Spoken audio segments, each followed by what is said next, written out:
آپ صلی اللہ علیہ وآلہ وسلم کی زندگی کا ایک دکھ بھرا جو ہے واقعہ ڈسکس ہونے جا رہا ہے، اور یہ دکھ آپ صلی اللہ علیہ وآلہ وسلم کو آپ کی بیویوں کی وجہ سے پہنچا، اور اس میں بھی خصوصاً سیدہ عائشہ اور سیدہ حفصہ رضی اللہ تعالی عنہما وعلیہم السلام۔ آپ صلی اللہ علیہ وآلہ وسلم کی ان دو بیویوں کی وجہ سے بالخصوص اور باقی ازواج مطہرات کی وجہ سے بالعموم آپ صلی اللہ علیہ وآلہ وسلم کو سخت دلی صدمہ پہنچا۔ اس کو واقعہ ایلا بھی کہا جاتا ہے۔ آپ صلی اللہ علیہ وآلہ وسلم اپنی بیویوں سے 1 مہینہ تک ناراض رہے، کسی بیوی کے ساتھ گفتگو نہیں کی، کسی کو اپنے قریب نہیں کیا، اور حتیٰ کہ یہ آیات سورۃ الاحزاب کی نازل ہوئی جن میں اسپیسیفکلی اللہ تعالیٰ نے نبی صلی اللہ علیہ وآلہ وسلم کی بیویوں کو جو امت کی مائیں ہیں بڑے سخت انداز میں ڈانٹا کہ ہمارے محبوب صلی اللہ علیہ وآلہ وسلم کے ساتھ اس طریقے سے مس بہیو مت کرو، آپ صلی اللہ علیہ وآلہ وسلم کو اس نظر سے مت دیکھو کہ وہ تمہارے شوہر ہیں، بلکہ وہ اللہ کے محبوب صلی اللہ علیہ وآلہ وسلم ہیں۔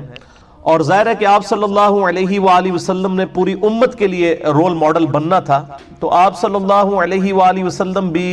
انہی تکلیف سے گزارے گئے جو عموماً عام لوگ بھی جن تکلیف سے گزرتے ہیں، تبھی تو آپ صلی اللہ علیہ وآلہ وسلم اپنی امت کے لیے رول ماڈل ہیں۔ تو آپ صلی اللہ علیہ وآلہ وسلم کو بھی اپنی بیویوں کی وجہ سے، ان کی زبان کی وجہ سے تکلیف اٹھانی پڑی۔ صحیح بخاری میں انٹرنیشنل نمبر کے مطابق 2468 نمبر حدیث ہے، اور صحیح بخاری میں ہی ایک اور طریق ہے 5191، اور صحیح مسلم میں تو کنٹینیوس 7 طرق آئے ہیں واقعہ ایلا سے ریلیٹڈ۔ انٹرنیشنل نمبر کے مطابق صحیح مسلم میں 3690 سے لے کر 3696 تک، جس میں یہ ڈیٹیل کے ساتھ واقعہ ایلا کا ذکر آیا کہ آپ صلی اللہ علیہ وآلہ وسلم نے یہ اللہ کی قسم اٹھا لی کہ میں 1 مہینے تک اپنی بیویوں کے ساتھ کلام نہیں کروں گا، ان کے قریب بھی نہیں جاؤں گا ان کے ایٹیچیوڈ کی وجہ سے، حتیٰ کہ اللہ نے اپنے محبوب صلی اللہ علیہ وآلہ وسلم کی اس چیز کو انڈورس فرمایا، اور آپ صلی اللہ علیہ وآلہ وسلم پر یہ سورۃ الاحزاب کی آیات نازل فرما کے آپ صلی اللہ علیہ وآلہ وسلم کی بیویوں کو بڑے سخت انداز میں تنبیہ فرمائی کہ آئندہ سے ہمارے محبوب صلی اللہ علیہ وآلہ وسلم کے ساتھ اپنی زبان جو ہے یہ سنبھال کر گفتگو کرنی ہے۔ اور اس میں بھی خصوصاً آپ صلی اللہ علیہ وآلہ وسلم کی چونکہ فقر کی زندگی تھی، تو اس حوالے سے وہ نان و نفقہ زیادہ ڈیمانڈ کرتی تھی، جو بخاری اور مسلم میں آتا ہے انہیں احادیث کے اندر، آپ خود کھول کے پڑھ سکتے ہیں۔ اسلام 360 جو ہے اینڈرائیڈ ایپ ہے، اس کو بھی آپ دیکھ لیں، اس میں آپ کو انہی نمبرنگ کے اوپر یہ احادیث مل جائیں گی۔ اس کے علاوہ PDF بھی ہماری ویب سائٹ اہلسنتپاک.com پہ رکھے ہیں، صحیح بخاری 2468 اور 5191، اور صحیح مسلم میں 3690 سے لے کر 3696 تک انٹرنیشنل نمبر کے مطابق۔ تو آپ صلی اللہ علیہ وآلہ وسلم کی دلجوئی اللہ تعالیٰ نے فرمائی، اور امہات المومنین سے کہا کہ ہمارے نبی صلی اللہ علیہ وآلہ وسلم کے ساتھ اسی طریقے سے تمہیں فقر کے ساتھ اسی غربت کی حالت میں زندگی گزارنی ہوگی، آپ سے ایکسٹرا آرڈنری کوئی ڈیمانڈ نہیں کرنی ہوگی۔ اور یہ نہ سمجھے گا کہ وہ ایکسٹرا آرڈنری ڈیمانڈ ان کی کو بہت زیادہ تھی، یعنی صحیح بخاری اور صحیح مسلم کی متفق علیہ حدیث ہے کہ اما عائشہ رضی اللہ تعالیٰ عنہ کہتی ہیں کہ نبی صلی اللہ علیہ وآلہ وسلم کی وفات تک ہماری یہ حالت تھی کہ بعض اوقات 1 مہینہ، بعض اوقات 2 مہینہ، بعض اوقات 3 مہینے تک ہمارے گھر میں چولہا نہیں جلتا تھا، 2 کالی چیزوں پر گزارا ہوتا تھا، کھجور اور پانی۔ اور وہ بھی یہ نہ سمجھے کہ کوئی ٹنوں کے حساب سے کھجوریں تھیں، 2 کھجوریں اور 1 میٹھا پانی کا پیالہ صبح کے وقت، اور 2 کھجوریں اور 1 میٹھا پانی کا پیالہ، جو اس وقت ایک ایشو تھا ریگستانی علاقے میں میٹھا پانی کا حصول، تو اس میں تھوڑی سی اضافے کی ڈیمانڈ کی گئی جو دنیاوی اعتبار سے تو بالکل جینون تھی، لیکن چونکہ انہوں نے امت کے لیے رول ماڈل بننا تھا، اس لیے اللہ تعالیٰ نے اپنے محبوب صلی اللہ علیہ وآلہ وسلم کے ذریعے ان کو اس حوالے سے تنبیہ کی کہ بھئی اس طریقے سے نہیں معاملہ چلے گا۔ سیدنا عبداللہ ابن عباس رضی اللہ تعالی عنہما روایت کرتے ہیں، میں وہ حدیث آپ کو یعنی فی البدی سنا دیتا ہوں کہ سیدنا عبداللہ ابن عباس رضی اللہ تعالی عنہما کہتے ہیں کہ میرے دل میں بڑے عرصے سے یہ خواہش تھی کہ قرآن حکیم میں نبی صلی اللہ علیہ وآلہ وسلم کی وہ کون سی دو بیویاں ہیں جن کو اللہ تعالیٰ نے اتنے سخت الفاظ کے اندر خطاب فرمایا؟ اور وہ سورہ التحریم کے اندر موجود ہے، سورہ التحریم پارہ نمبر 28 میں آیت نمبر 4، اعوذ باللہ من الشیطان الرجیم، ان تتوبا الی اللہ فقد صغت قلوبکما، اگر تم اللہ کی طرف رجوع لاؤ تو بے شک تمہارے دل جو ہیں وہ ٹیڑے ہو چکے ہوئے ہیں، راہ راست سے ہٹ چکے ہوئے ہیں، یعنی تم دونوں، اور یہ یعنی دو کا صیغہ عربی میں استعمال ہوا ہے، جمع کا صیغہ استعمال ہوا، یعنی تم دونوں بیویوں کے دل ٹیڑے ہو چکے ہیں نبی صلی اللہ علیہ وآلہ وسلم کے ساتھ مس بیہیو کرنے کی وجہ سے، اللہ کی طرف توبہ لاؤ۔ اب یہ بڑے سخت الفاظ تھے، ظاہر ہے کہ ایک امہات المومنین کا معاملہ ہے، تو ابن عباس رضی اللہ تعالی عنہما کے الفاظ ہیں، یہ بڑی ڈیٹیل حدیث ہے، 4-5 صفحوں کی حدیث ہے بخاری اور مسلم میں، جس کا میں نے نمبر بتایا۔ وہ کہتے ہیں کہ میں بڑا جو ہے وہ ریلیکٹنٹ تھا کہ میں سیدنا عمر فاروق رضی اللہ تعالی عنہما جو امیر المومنین تھے، میں ان سے یہ ڈسکس کروں یہ آخر کون سی دو بیویاں ہیں جن کے بارے میں اتنے سخت الفاظ آئے کہ تمہارے دل ٹیڑے ہو چکے ہیں، رائے راست سے ہٹ چکے ہیں، ایک طرف جھک چکے ہیں، تو میں آپ رضی اللہ تعالیٰ عنہ سے ان بیویوں کے بارے میں پوچھوں۔ تو وہ کہتے ہیں کہ ایک دفعہ حج کے موقع پر ہم راستے میں سفر میں تھے، تو میں نے سیدنا عمر فاروق رضی اللہ تعالیٰ عنہ علیہ السلام کو وضو کروایا، اور وہ رفع حاجت کے لیے پہلے چلے گئے، ان کے لیے میں پانی لے کر کھڑا ہوا، تو انہوں نے استنجا کیا، اس کے بعد وضو کیا، اور میں نے اس وقت ذرا ان کی یعنی ایک فرینڈلی ماحول دیکھتے ہوئے میں نے امیر المومنین سے عرض کی کہ یا امیر المومنین، میرے دل میں بڑے عرصے سے خواہش ہے کہ میں آپ رضی اللہ تعالیٰ عنہ سے نبی صلی اللہ علیہ وآلہ وسلم کی ان دو بیویوں کے بارے میں پوچھوں کہ وہ کون سی دو بیویاں ہیں جن کے بارے میں اتنے سخت الفاظ قرآن حکیم کے اندر آئے، سورہ التحریم کی آیت نمبر 4 میں بھی اور سورۃ الاحزاب میں آیت نمبر 28 کے اندر، وہ ہم بعد میں آیات پڑھیں گے تو آپ کو اندازہ ہوگا کہ کتنے سخت الفاظ اللہ تعالیٰ نے جو ہے اس حوالے سے نازل فرمائے۔ تو سیدنا عمر فاروق رضی اللہ تعالیٰ عنہ نے کوئی اس میں لحاظ، کوئی گستاخی نہیں سمجھی، انہوں نے سیدھا کہا کہ عائشہ اور حفصہ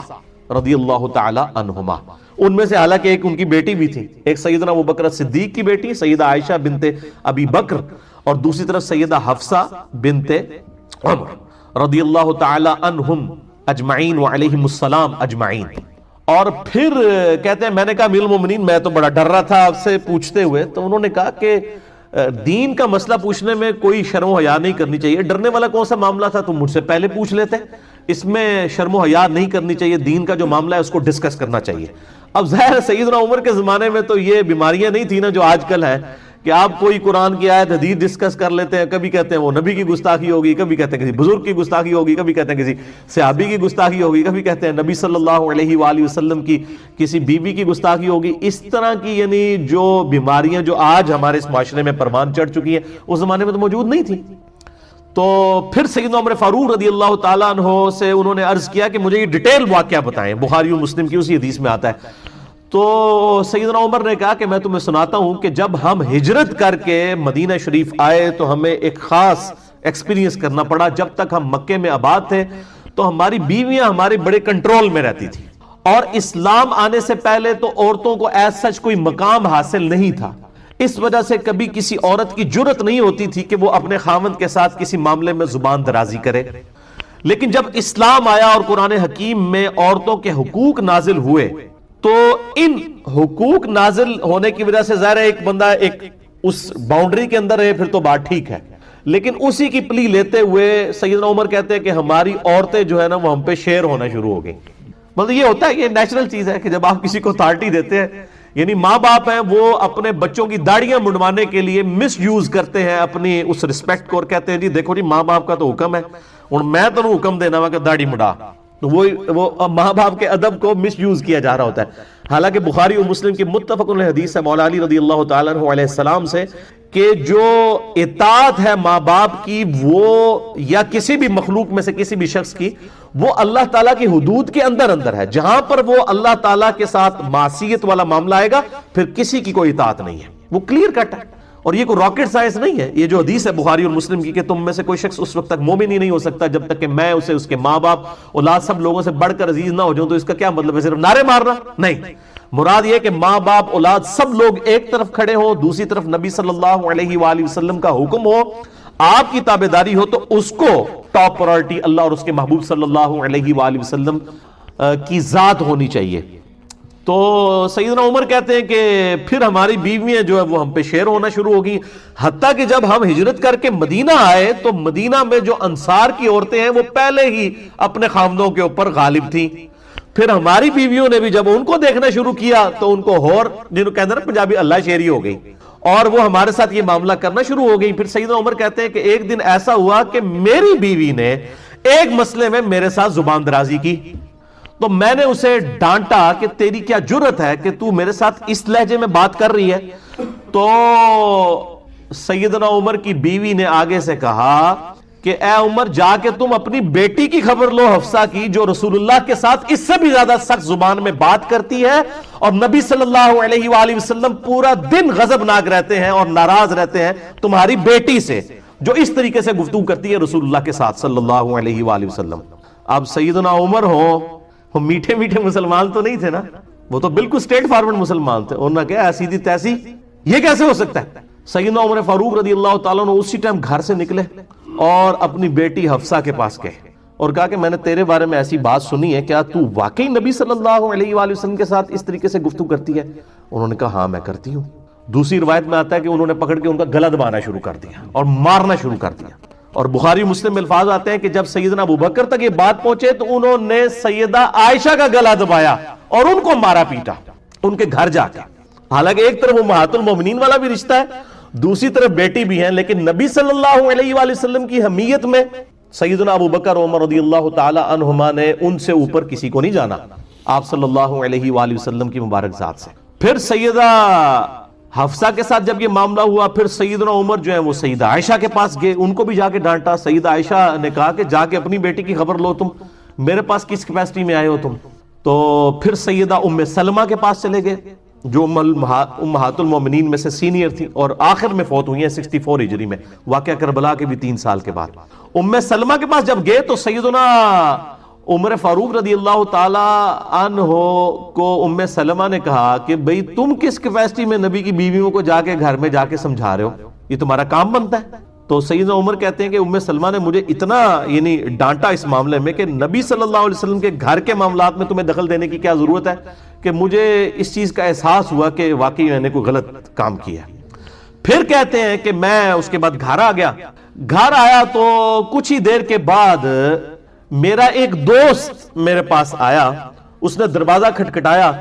اور اس نے کہا کہ جی بہت بری خبر لے کے آیا ہوں۔ تو سیدنا عمر فاروق رضی اللہ تعالیٰ عنہ کہتے ہیں کہ ان دنوں ہمیں جو غسان کا بادشاہ تھا عیسائی،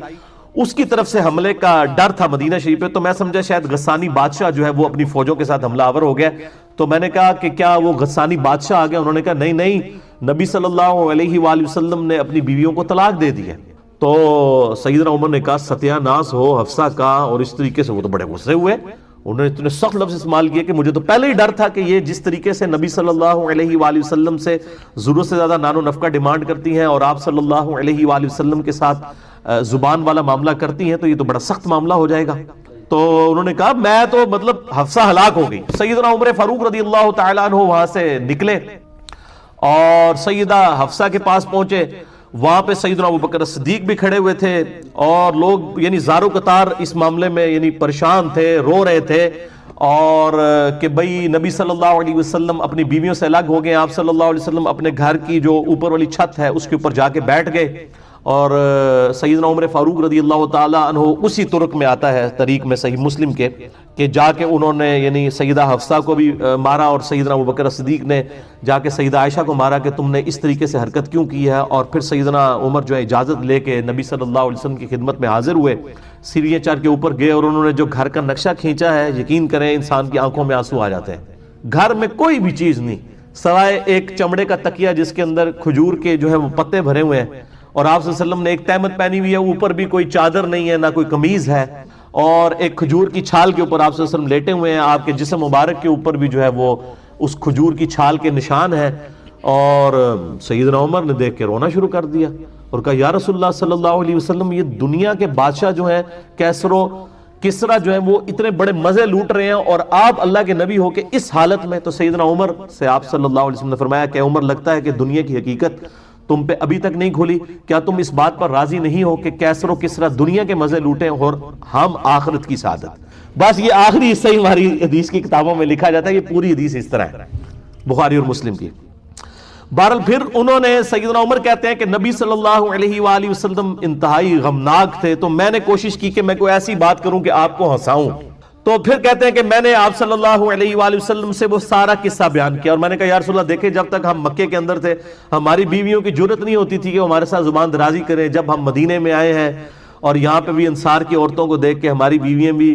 مطلب وہ اس طریقے سے زبان درازی کرنا شروع ہو گئی ہیں، اور یہ نبی صلی اللہ علیہ وسلم یہ جب باتیں سنی تو آپ صلی اللہ علیہ وسلم ہلکے سے مسکرائے، یعنی ان کی ان باتوں کی وجہ سے کہ بھئی یہ تو ریئلٹی بیان کر رہا ہے، ایسا ہی ہوا ہے۔ اور پھر اسی طریقے سے پھر انہوں نے بتایا کہ میں نے تو اس طرح کیا حفصہ کے ساتھ، اور پھر میں جو وہ ام سلمہ کے پاس گیا تو ام سلمہ نے مجھے کہا کہ تجھے کیا ضرورت تھی نبی کے گھر میں دخل دینے کی؟ تو پھر سیدنا عمر کہتے ہیں کہ مجھے بڑی شرمندگی ہوئی، تو اس بات پہ بھی نبی صلی اللہ علیہ وآلہ وسلم بڑے مسکرائے کہ شرمندگی اس بات پہ کہ میں نے اپنی بیٹی کو کیوں مارا ہے جا کے، یعنی نبی صلی اللہ علیہ وسلم اس بات پہ مسکرائے کہ یعنی نبی صلی اللہ علیہ وسلم کی مبارک یعنی عزت کا اس قدر سیدنا عمر کو خیال ہے کہ انہوں نے اپنی بیٹی کو مارا، اور پھر مارنے کے بعد حالانکہ مارنا باپ اپنی بیٹی کو مار رہا تھا، لیکن اس کے بعد ان کو اس چیز کا احساس ہوا کہ مجھے یہ کام نہیں کرنا چاہیے تھا۔ نبی صلی اللہ علیہ وآلہ وسلم نے بعض معاملات کے اندر جو ہے وہ مطلب مسکراہٹ کا اظہار فرمایا اور ساتھ ساتھ اپنا سر مبارک بھی ہلایا۔ پھر یہ ساری تمہید بنا کے نبی صلی اللہ علیہ وآلہ وسلم سے سیدنا عمر نے پوچھا یا رسول اللہ صلی اللہ علیہ وآلہ وسلم کیا آپ نے اپنی بیویوں کو طلاق دے دی ہے؟ تو آپ صلی اللہ علیہ وآلہ وسلم نے فرمایا کہ میں نے طلاق نہیں دی ہے، میں نے ان سے علیحدگی اختیار کر لی ہے 1 مہینے کے لیے، اور وہ 1 مہینے تک کے لیے پھر آپ صلی اللہ علیہ وآلہ وسلم نے علیحدگی اختیار کی، حتیٰ کہ پھر سورۃ الاحزاب کی یہ آیت نمبر 28 اور 29 نازل ہوئی، سورہ التحریم کی آیات نازل ہوئیں جن کے اندر کیٹاگوریکل مینشن کر دیا گیا کہ اگر ہمارے محبوب صلی اللہ علیہ وآلہ وسلم کے ساتھ تم رہنا چاہتی ہو تو یہ بات یاد رکھو کہ اسی طریقے سے فقر کی زندگی گزارنی ہوگی، اور اسی طریقے سے تم نے امت کے لیے رول ماڈل بننا ہے۔ ایسا نہ ہو کہ تم نبی صلی اللہ علیہ وآلہ وسلم کے ساتھ مس بیہیو کرو، یہ بالکل نہیں ہونا چاہیے، اور اگر تم اس طریقے سے گزارا نہیں کرنا چاہتی ہو تو ہم اپنے نبی کو یہ اختیار دیتے ہیں کہ وہ تمہیں طلاق دے کے فارغ کر دے۔ اللہ تعالیٰ اپنے نبی کو تم سے بہتر بیویاں عطا فرمائے گا، تم سے زیادہ عبادت گزار ہوں گی، روزے رکھنے والیاں ہوں گی، اور ذکر کرنے والیاں ہوں گی، کنواریاں بھی ہوں گی، اور بیوہ بھی ہوں گی۔ اس طرح کے سارے الفاظ میں انشاءاللہ کراس ریفرنس کے طور پہ آیات سورہ التحریم کی بھی کور کرتا ہوں۔ اور اس طریقے سے پھر نبی صلی اللہ علیہ وآلہ وسلم 29 دن جب مکمل ہوئے تو آپ صلی اللہ علیہ وآلہ وسلم اپنے گھر کی چھت سے نیچے اترے، اور پھر آپ صلی اللہ علیہ وسلم سیدہ عائشہ کے پاس آئے اور کہا کہ یہ اللہ تعالیٰ نے قرآن میں آیات نازل فرمائی ہے کہ چاہو تو میرے ساتھ رہو، ادروائز میں تمہیں آزاد کرتا ہوں، طلاق دیتا ہوں، تم چلی جاؤ۔ تو سیدہ عائشہ نے کہا کہ میرے ماں باپ آپ پہ قربان، یہ کیسے ہو سکتا ہے کہ میں آپ کے مقابلے پر دنیا کو اختیار کروں، میں اللہ، اس کا رسول اور آخرت کا گھر چاہتی ہوں۔ اور پھر آپ صلی اللہ علیہ وآلہ وسلم نے سیدہ حفصہ کے سامنے بھی یہ معاملہ رکھا، اور پھر کہا کہ اپنے ماں باپ سے مشورہ کر لو، لیکن انہوں نے کہا ہم نے مشورہ کیا کرنا ہے، ہم اللہ اور اس کا رسول اور آخرت کا گھر چاہتی ہیں۔ یہی الفاظ قرآن حکیم کے اندر موجود ہیں جو آفر دی گئی تھی۔ تو یہ میرے بھائیوں پورے کا پورا واقعہ تھا، اسے واقعہ ایلا کہا جاتا ہے۔ یہ آپ صلی اللہ علیہ وآلہ وسلم کی زندگی کا بڑا اہم ترین واقعہ ہے، اور اس کی امپورٹنس کا اندازہ آپ اس چیز سے لگائیں کہ اللہ تعالیٰ نے اس واقعے کو قرآن میں ڈسکس کیا ہے۔ احادیث میں تو اس کی ڈیٹیلز آئیں، لیکن اس کا بلو پرنٹ، ابتدائی خاکہ قرآن کے اندر من ون اسی طریقے سے موجود ہے۔ اور یہ بڑا حیران کن معاملہ ہے کہ اللہ تعالیٰ نے اپنے محبوب صلی اللہ علیہ وآلہ وسلم کی عزت اور توقیر کی خاطر بالکل اس چیز کا خیال نہیں کیا کہ آپ کی بیویاں قیامت تک ڈسکس ہوں گی، اس حوالے سے کہ جو انہوں نے نبی صلی اللہ علیہ وآلہ وسلم کے ساتھ اس طریقے سے زبان کے معاملے میں احتیاط نہیں کی۔ اللہ تعالیٰ نے اس چیز کا خیال نہیں فرمایا، کیونکہ آپ صلی اللہ علیہ وآلہ وسلم امت کے لیے رول ماڈل ہیں۔ آپ صلی اللہ علیہ وآلہ وسلم کی بیویاں امت کی عورتوں کے لیے رول ماڈل ہیں۔ آپ صلی اللہ علیہ وآلہ وسلم کی بیٹیاں امت کی عورتوں کے لیے رول ماڈل ہیں، لہٰذا وہ اسی طریقے سے ڈسکس ہوں گی اور قیامت تک ڈسکس ہوں گی۔ لیکن ہمارے ہاں آپ کو پتا ہے کہ خاص مکتبہ فکر ہے جن کو بچپن سے یہ پٹی پڑھا دی گئی ہے کہ آپ نے کوئی بھی بات اس طریقے سے کی جس میں انبیاء کرام علیہ السلام یا صحابہ اکرام علیہم رضوان یا امہات المومنین کے بارے میں جو اللہ تعالیٰ نے قرآن حکیم میں ڈسکشن کی ہے، ان کی کمزوریوں کے بارے میں اس کو ڈسکس کرنا گستاخی شمار کیا جائے گا؟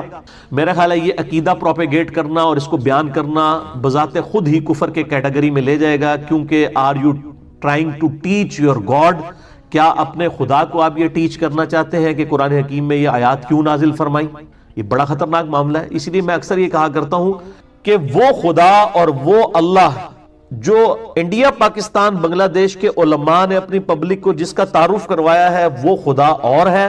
اور جو خدا قرآن اور سنت کے اندر جس کا کریکٹر آیا ہے، جس کا کردار آیا ہے، جس کی پرسنالٹی آئی ہے اللہ اور اس کے محبوب صلی اللہ علیہ وآلہ وسلم کی، وہ بالکل اور ہے۔ اسی لیے وہ جب ہم کوئی بات کتاب و سنت سے کرتے کہتے ہیں سیدھا آج تک سنی نہیں، حالانکہ ان کو پوچھیں کہ آپ نے کتنی ماشاءاللہ پی ایچ ڈی کی ڈگری کر لی ہے قرآن و سنت میں، آپ کیا آپ کے باؤ اجداد نے بھی ایک دفعہ قرآن پاک ہی پورا ترجمے سے نہیں پڑھا ہوا، تو آپ اتنا بڑا کلیم کر رہے ہیں کہ ہم نے تو آج تک یہ بات سنی نہیں ہے۔ بھائی ہم نے، آپ نے نہیں سنی تو آپ اللہ کا شکر ادا کریں کہ یہ قرآن پاک میں لکھی ہے۔ اگر آپ بریلوی ہیں تو امام رضا بریلوی صاحب کا ترجمہ پڑھ لیں، اگر دیوبندی ہیں تو اشرف علی تھانوی صاحب کا ترجمہ پڑھ لیں، اگر آپ اہل حدیث ہیں تو آپ جونا گڑھی صاحب کا ترجمہ پڑھ لیں، اگر آپ اہل تشیع ہیں تو سید فرمان علی شاہ صاحب کا ترجمہ پڑھ لیں۔ آپ کسی بھی مکتبہ فکر سے، اگر آپ کچھ بھی نہیں ہیں، سمپل سادے مسلمان ہیں، تو آپ فتح محمد جلندری صاحب کا اور مولانا مودودی صاحب کا ترجمہ پڑھ لیں تو آپ کو پتہ چل جائے گا اس میں تو کوئی تحریف والا معاملہ ہی نہیں ہوا۔ اچھا، ان آیات کے کانٹیکسٹ میں نے جو بخاری مسلم کی احادیث کے حوالے سے ڈسکشن کی ہے تو اس سے بھی یہ بڑی بات پتہ چلی کہ قرآن حکیم کی جو آیات ہیں بعض اوقات ان کی تفصیلات کے لیے احادیث کا سہارا لینے کی ضرورت پڑتی ہے، تفصیلات کے لیے، احکامات کو سمجھنے کے لیے نہیں، جسٹ تفصیلات کے لیے۔ وہ تفصیلات نہ بھی ہوں تب بھی قرآن حکیم اپنے اعتبار سے ایک مکمل کتاب ہے۔ قرآن حکیم میں تو فائنل ڈیسیژن آیا نا کہ نبی کی بیویوں ایسا نہیں کرنا، وہ کیا واقعہ ہوا تھا وہ قرآن پاک نے ضروری نہیں سمجھا ڈسکس کرنا، اور اس کے ڈسکس کرنے یا نہ کرنے سے اینڈ ریزلٹ میں کوئی فرق نہیں پڑا۔ اکثر یہ لوگوں کو بیماری ہو، شان نزول لبو جی کیا تھا جی، شان نزول لبو، کوئی شان نزول جو بھی ہو اینڈ ریزلٹ وہی ہے۔ ٹریفک سگنل کے لیے گرین کے اوپر چلنا اور ریڈ کے اوپر رکنا کیوں رکھا گیا؟ اس کا شان نزول کیا تھا ٹریفک قوانین بنانے والوں کے لیے؟ یہ ایک انٹرسٹ کی بات ہو سکتی ہے کہ جی گرین رنگ جو ہے اچھا لگتا ہے، گرینری اچھی لگتی ہے، ریڈ کلر جو ہے وہ بلڈ کی نشانی ہے، یہ خطرے کی نشانی ہے، شاید یہ وجہ ہو، لیکن یہ وجہ کچھ بھی ہو، اینڈ ریزلٹ یہ ہے کہ ریڈ کے اوپر رکنا ہے، گرین پہ چلنا ہے۔ اینڈ ریزلٹ کبھی چینج ہوگا نہیں۔ اسی طریقے سے قرآن حکیم کی آیات کا جو اینڈ ریزلٹ جو آیا ہے اس کے شان نزول سے اس کے اینڈ ریزلٹ پہ کوئی فرق نہیں پڑتا۔ اس لیے میں نے مسئلہ نمبر 154 ریکارڈ کروایا تھا کہ قرآن حکیم اپنے شان نزول کا محتاج نہیں ہے، البتہ ایکسپلینیشن کے لیے، اس کی ایک ڈیٹیلز کے لیے، ایک انٹرسٹ کے طور پہ، بس زیادہ زیادہ انٹرسٹ، وہ انٹرسٹ کوئی رکھتا ہے نہیں رکھتا ہے، اینڈ ریزلٹ قرآن حکیم کا وہی ہے، قرآن حکیم محتاج نہیں ہے۔ بہرحال اس کی تفصیلات کے لیے سنت کی ضرورت پڑتی ہے جو صحیح الاسناد احادیث کے ساتھ یا تواتر کے ساتھ ٹرانسفر ہوئی ہے، اور ظاہر ہے کہ وہ مطلب اس کی وجہ سے ہمیں پوری ایک سمجھ لیں کہ سٹارٹ سے لے کے اینڈ تک باتیں سمجھ آ جاتی ہیں، اور پھر ساتھ ہی ساتھ ان گمراہیوں کا دروازہ بھی بند ہو جاتا ہے سنت کی برکت سے، کہ بعض لوگ جو قرآن حکیم میں اپنے مطلب کی باتیں انجیکٹ کرنے کی کوشش کرتے ہیں، حالانکہ میں اللہ کے فضل سے علا وجہ بصیرت قرآن حکیم سے ہی ان ساری باتوں کا دفاع کر سکتا ہوں جو قرآن حکیم کے ساتھ اس قسم کا کھلواڑ کرنے والے لوگ اس وقت معاشرے کے اندر موجود ہیں، جس میں top of the list personality Ghulam Pervez صاحب کی تھی، اور آج کل بھی ایک وہ کراچی کے اندر ایک سکولر ہے شیخ محمد صاحب، ان کی کافی مجھے ان کے حوالے سے بھی ای میلز لوگوں نے بھیجی ہیں کہ انہوں نے اس طرح جو ہے وہ دیوبند کے ایک مفتی کے ساتھ جو ہے وہ ڈیبیٹ کی، وہ 3 گھنٹے کی ڈیبیٹ میں نے کم از کم 2 دفعہ تو دیکھی ہے ڈیٹیل کے ساتھ، مفتی عبد الباقی صاحب بنوریا ٹاؤن والے۔ مجھ سے لوگ پوچھتے ہیں کہ جی آپ بتائیں آپ کا کیا اوپینین ہے؟ بھائی میں تو ایک 1 لائن ایجنڈا پیش کرتا ہوں، میرے نزدیک دونوں ہی غلط ٹریک کے اوپر ہے، جو ڈیفینڈ کر رہے ہیں وہ بھی ٹریک سے ہٹے ہوئے ہیں، جو اپنا مقدمہ پیش کر رہے ہیں وہ بھی ٹریک سے ہٹے ہوئے ہیں۔ باقی رہا ان کے اوپر لیکچرز ریکارڈ کروانا اور ایک ایک چیز کو ڈسکس کرنا، تو سب سے پہلے تو وہ علماء جو مطلب آگے تعارف کرواتے ہیں کہ ہم نے جی پی ایچ ڈی کی ہے، اتنا عرصہ ہم نے قرآن پہ لگایا ہے، اور ان کو اس طریقے سے وہ بندہ بے عزت کرتا ہے ایک عام آدمی جس نے قرآن کے اوپر تحقیق کی ہے، تو اب یہ علماء کے لیے لمحہ فکری ہے نا کہ وہ کیوں بے عزت ہو رہے ہیں ان لوگوں کے ہاتھوں، تو یہ علماء خود جواب دیں نا۔ تو ہارڈلی اس کے 3000 کے قریب سبسکرائبرز ہیں، اس ویڈیو کو خیر کوئی 3 لاکھ کے قریب لوگ دیکھ چکے ہیں، ادروائز تو ایز سچ یہ 92 سے لیکچرز دے رہے ہیں شیخ محمد صاحب ایسا ان کو اس طریقے سے پذیرائی حاصل نہیں ہوئی ہے. ظاہر ہے کہ وہ ایک مین سٹریم کی لائن سے ہٹے ہوئے ہیں. باقی جو ان کی پازیٹیو چیزیں ہیں میں اس کو انڈورس کرتا ہوں. لیکن مجھ سے لوگ کہہ رہے تھے تو میں ابھی مجھے اچانک اس کے حوالے سے یاد آ گیا, تو ضرورت نہیں ہے سچ اس اعتبار سے ڈیٹیل کے ساتھ چیزیں ریکارڈ کروانے کی. کئی چیزیں بالکل واضح ہوتی ہیں, وہ پتہ چل جاتی ہیں. باقی انشاءاللہ تعالی ہمارے لیکچر خود بخود جواب بن جاتے ہیں چیزوں کے, کہ چیزوں کو کنٹیکسٹ کے ساتھ بسا اوقات تفصیلات کے لیے. میں بار بار کہوں گا, میں قرآن حکیم کو کسی حدیث کا محتاج نہیں سمجھتا ہوں as far as rules of قرآن حکیم آر کنسرنڈ. اور میں اس چیز کو قرآن حکیم کی جو ہے توہین سمجھتا ہوں کہ اگر کوئی شخص کہے کہ قرآن جو ہے وہ سمجھنے کے لیے احادیث کا محتاج ہے. Not at all. تفصیلات کے لیے ایک انٹرسٹ کے طور پہ ضرور ہے. باقی قرآن حکیم میں جو رولز آئے ہیں من نوعاً اسی طریقے سے وہ قبول کیے جائیں گے. باقی یہ کہنا قرآن حکیم میں نماز کا طریقہ نہیں آیا, تو میرے بھائی قرآن حکیم کا ٹاپک یہ نہیں ہے نا. قرآن حکیم کا ٹاپک عقائد ہے, تو اس میں ظاہر نماز کا طریقہ تو نہیں ہوگا. ہاں رکوع کا سجود کا ذکر ہے, لیکن پورے کا پورا بلو پرنٹ تو نہیں ہوگا. وہ تو نماز کا پورا طریقہ تو کسی ایک حدیث کی کتاب میں بھی نہیں آیا. ہمیں درجنوں احادیث کی کتابوں کو جمع کر کے میں نے ریسرچ پیپر نمبر 8 لکھا ہے, مکمل نماز محمدی صلی اللہ علیہ وآلہ وسلم, 140 صحیح الاسناد احادیث کی روشنی میں صرف 4 صفحوں کے اوپر میں نے ان کو سمویا ہے. تو ظاہر ہے اس میں کم از کم 10-12 اہل سنت کی مین سٹریم کی کتابیں, بخاری, مسلم, ابو داؤد, ترمذی, نسائی, ابن ماجہ, الموطا امام مالک, المستدرک للحاکم اور مسند احمد, ان سب کو کمبائنڈ کر کے ایک پورے کا پورا ایک سٹرکچر پیش کی گئی ہے نا. تو اس اعتبار سے یہ بات نہیں کرنی چاہیے. مسئلہ نمبر 154 میرا ایک بڑا زندگی کا اہم ترین لیکچر ہے, جس میں نے بتایا کہ قرآن حکیم شان نزول کا محتاج نہیں ہے. اور باقی اسی طریقے سے بعض لوگ یہ بھی کہتے ہیں کہ جناب یہ جو آیات ہیں یہ تو کافروں کے بارے میں نازل ہوئی ہیں, ان کو مسلمانوں کے اوپر نہیں آپ تھوپ سکتے, یہ مسلمانوں کے بارے میں نازل ہوئی ہیں. یہ جو دھوکے دیے ہوئے نا, ان کا بھی میں نے پورے کا پورا رد جو ہے مسئلہ نمبر 154 میں کیا ہے. جسے شوق ہو تو وہ ضرور دیکھیں. اب یہ آپ دیکھ لیں تقریباً 35 منٹ کی مجھے صرف تمہید بنانی پڑی ہے ان آیات کو کور کرنے کے لیے.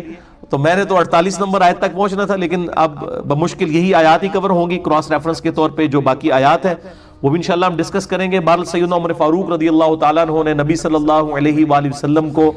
اس واقعے میں یہ بھی بات آتی ہے کہ تسلی دی, اور واقعہ ایلا کے موقع پر کہا یا رسول اللہ صلی اللہ علیہ وآلہ وسلم, آپ کی بیویاں اگر آپ کے خلاف یوں جتھا بنا کے اکٹھی ہو گئی ہیں تو آپ ان کو چھوڑ دیجئے, طلاق دے دیجئے. آپ کے لیے اللہ اور اس کا رسول اور اس کے فرشتے اور جبرائیل اور ابو بکر اور عمر ہی کافی ہیں. یہ سیدنا عمر کے الفاظ تھے, اور قرآن حکیم میں من نوعاً اسی طریقے کی آیت بھی نازل ہو گئی سورہ التحریم کے اندر. پہلے وہ آیت پڑھتے ہیں, اس کے بعد ہم سورۃ الاحزاب کی آیت نمبر 28 سے آنورڈ کور کرتے ہیں. سورہ التحریم نکال لیں, پارہ نمبر 28 کی آخری سورت ہے. آپ کا جو بلو والا قرآن حکیم ہے اس میں پیج نمبر ہے 561 آیت نمبر 4. اعوذ باللہ من الشیطان الرجیم, بسم اللہ الرحمن الرحیم. ان تتوبا الی اللہ, اگر تم دونوں نبی صلی اللہ علیہ وآلہ وسلم کی بیویاں, یہ پیچھے کانٹیکسٹ چل رہا ہے سورہ التحریم میں, وہ مسئلہ نمبر 105 آپ جنید جمشید کے دفاع پہ جو میں نے دیا تھا وہ آپ دیکھ لیں. اگر تم دونوں اللہ کی طرف توبہ لاؤ, ان تتوبا الی اللہ فقد صغت قلوبکما, تو بے شک تمہارے دل تو ایک طرف جھک چکے ہیں, ٹیڑے ہو چکے ہیں, تم نبی صلی اللہ علیہ وآلہ وسلم کے معاملے میں ایک خاص راستے سے ہٹ چکی ہو. وَإِن تَوَاهَرَ عَلَيْهِ, اور اگر تم نے نبی صلی اللہ علیہ وآلہ وسلم کی بیویوں نے نبی صلی اللہ علیہ وآلہ وسلم کے خلاف کوئی جتھا بنا لیا, تو یاد رکھو فَإِنَّ اللَّهَ هُوَ مَوْلَاهُ, تو اللہ ہے جو نبی کا مولا ہے, دلی محبوب ہے, پشت پناہ ہے. وَجِبْرِيل, اور جبریل, وَصَالِحُ الْمُؤْمِنِينَ, اور نیکوکار مؤمنین, والملائکۃ بعد ذالک ظہیر, اور اس کے بعد فرشتے بھی نبی صلی اللہ علیہ وآلہ وسلم کے مددگار ہیں, پشت پناہ ہیں. یعنی یہ وہ والی مدد نہیں ہے وہ جو لے رہے ہوتے ہیں جی وہ بزرگ, اس سے وہ کہہ رہے ہیں کہ نبی صلی اللہ علیہ وسلم کے مددگار دیکھو اللہ, فرشتے, جبرائیل ہیں. تو اس کا مطلب ہے کہ نبی صلی اللہ علیہ وسلم المدد یا ابو بکر, المدد یا عمر کہتے تھے, نعوذ باللہ. وہ مسئلہ نمبر 3 میرا ریکارڈڈ ہے, دعا صرف اللہ ہی سے. اس سے مراد ہے ظاہری اسباب میں اللہ تعالیٰ نے فرشتوں کو اور نبی صلی اللہ علیہ وسلم کے اصحاب کو آپ صلی اللہ علیہ وآلہ وسلم کا ساتھی بنایا ہے. اور آگے دیکھیں کتنے سخت الفاظ ہیں. عسى ربه ان طلقكن, قریب ہے کہ ہمارے محبوب صلی اللہ علیہ وآلہ وسلم اگر تمہیں طلاق دے دیں تو ان کا رب ان کو تبدیل کر دے، تمہاری جگہ اور بیویاں دے دے، ازواجن غیر منکن، تم بیویوں کو چھوڑ کر اس کے بدلے میں اور اچھی بیویاں عنایت فرما دے، مسلمات جو تابع فرمان ہو ہمارے نبی کی، مؤمنات پکی مؤمنہ ہو، قانتات تابع فرمان ہو، قناعت کرنی والی ہو، تائبات توبہ اور رجوع لانے والی ہو، عابدات عبادت گزار ہو، صائحات اور روزہ رکھنے والی ہو، ثیبات و ابکارا بیوہ بھی ہو، اور یعنی جو پہلے سے شادی شدہ یا طلاق یافتہ، اور کماریاں بھی، کیونکہ اس میں اب سیدہ حفصہ جو ہیں وہ آپ سمجھ لیں کہ کنواری نہیں تھی اور سیدہ عائشہ کنواری تھی، دونوں کو اس حوالے سے ایڈریس کر دیا گیا۔ اب یہ دیکھیں کتنے سخت الفاظ آئے ہیں، اور اللہ تعالیٰ نے یعنی نبی صلی اللہ علیہ وآلہ وسلم کے معاملے میں کس قدر غیرت والا معاملہ، جس کو اللہ تعالیٰ نبی صلی اللہ علیہ وسلم فرماتے ہیں، بخاری مسلم کی حدیث ہے کہ اللہ تعالیٰ سب سے بڑھ کر غیرت مند ہے، اور آپ دیکھ لیں اللہ تعالیٰ نے اس معاملے میں کوئی ایسا معاملہ نہیں کیا کہ اس کو پس پش ڈال دیا جائے۔ اب وہ آپ سورۃ الاحزاب کی آیت نمبر 28 آنورڈ، اب آپ کو ان آیات کی انٹینسٹی کا سمجھ آئے گا کہ یہ بات کیا ہو رہی ہے۔ یا ایھا النبی، اے نبی صلی اللہ علیہ وآلہ وسلم، اے خاص نبی، ان نبی کے ساتھ خاص نبی، قل لازواجک، فرما دیجئے اپنی بیویوں سے، ان کنتن تردن الحیات الدنیا، اگر تم دنیاوی زندگی کو چاہتی ہو، وزینتہا اور اس کی آرائش کو، فتعالین امتعکن واسرحکن سراحا جمیلا، تو آؤ میں تمہیں دنیا کا مال و متاع دے کر بڑی خوبصورتی کے ساتھ اپنے نکاح سے فارغ کر دیتا ہوں۔ کتنی سخت دھمکی ہے، اور بخاری مسلم میں الفاظ ہیں، سیدنا عمر کہتے ہیں کہ اللہ تعالیٰ نے نبی صلی اللہ علیہ وآلہ وسلم کی بیویوں کو اس معاملے میں ڈانٹ پلائی، اتنے سخت الفاظ ہیں سیدنا عمر کے، یہ میرے ذاتی الفاظ نہیں ہیں۔ اللہ اکبر۔ وَإِن كُنتُنَّ تُرِيدْنَ اللَّهَ وَرَسُولَهُ وَالدَّارَ الْآخِرَةَ، اور اگر تم خواہش مند ہو اللہ اور اس کے رسول اور آخرت کے گھر کو، یعنی اللہ اور اس کا رسول عز و جل و صلی اللہ علیہ وآلہ وسلم اور آخرت کا اگر گھر چاہتی ہو، یعنی ظاہر ہے کہ دنیا تو پھر آپ کو چوپڑیاں نالے دو تو نہیں ہوگا نا، یعنی دنیا کی قربانی تو کرنی پڑے گی۔ اگر تم اللہ اور اس کے رسول صلی اللہ علیہ وآلہ وسلم اور آخرت کے گھر کو چاہتی ہو، پھر کیا کرنا ہوگا؟ فَإِنَّ اللَّهَ أَعَدَّ لِلْمُحْسِنَاتِ مِنْكُنَّ أَجْرًا عَظِيمًا، تو یاد رکھو پھر تم نبیوں کی بیویوں میں سے جو کوئی بیویاں ایسی ہوں گی جو نیکوکار ہوں گی تو ان کے لیے بڑا اجر عظیم ہے۔ کیٹاگوریکلی سب کو نہیں کہہ دیا گیا، تم میں سے بھی جو نیکوکاری کی، یعنی تمہیں بھی وہ ٹیسٹ پاس کرنا پڑے گا۔ یہ نہیں ہے کہ نبی علیہ السلام کی نسبت کی وجہ سے تمہیں جو ہے وہ چھوٹ مل جائے گی۔